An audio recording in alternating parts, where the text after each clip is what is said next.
say. Hey. We got it.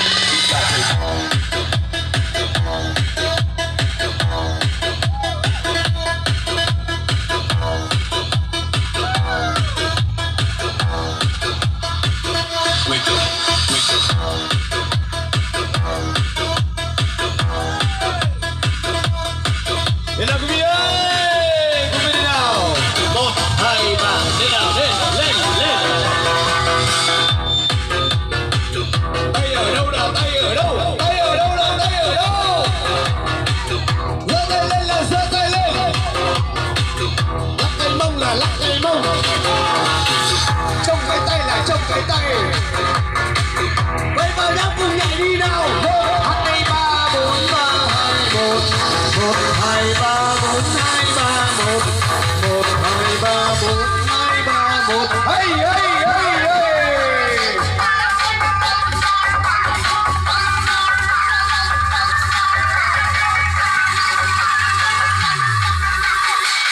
Nào cùng vui lên. Anh giơ tay thật cao.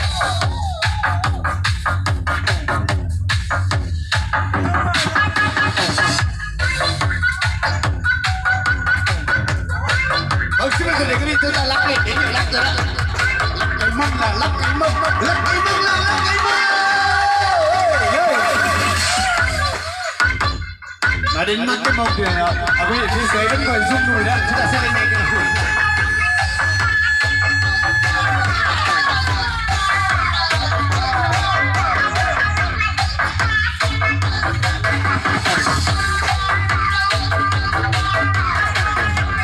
Trong đêm là vui dần vang tiếng ca. Xin mời quý vị. Tất cả niềm tin cùng vui vào với ánh đèn màu. Hey, hey, hey, hey, hey, hey, hey, hey, hey.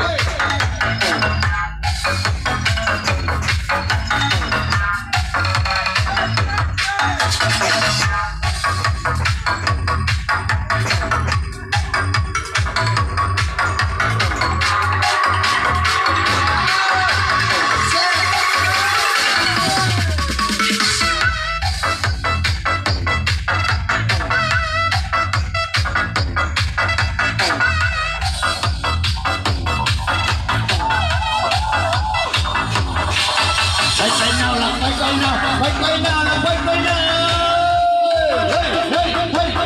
Hey, hey, hey, hey.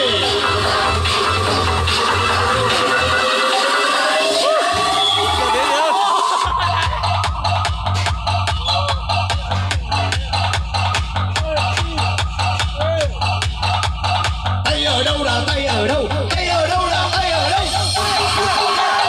Giơ tay lên là giơ tay lên, giơ tay lên là giơ tay lên. Lắc cái mông là lắc cái mông, lắc cái mông là lắc cái mông.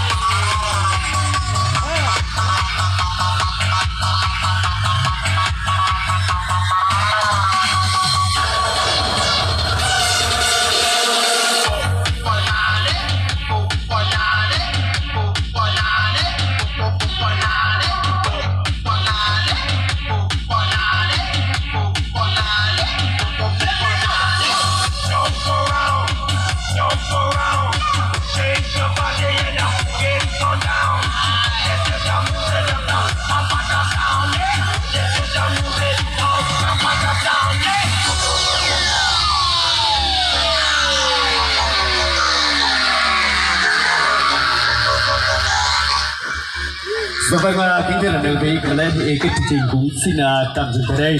Và để đảm bảo cho chương trình ngày mai thì chúng ta sẽ cùng đến sớm để giúp gia đình chú rể. Vâng,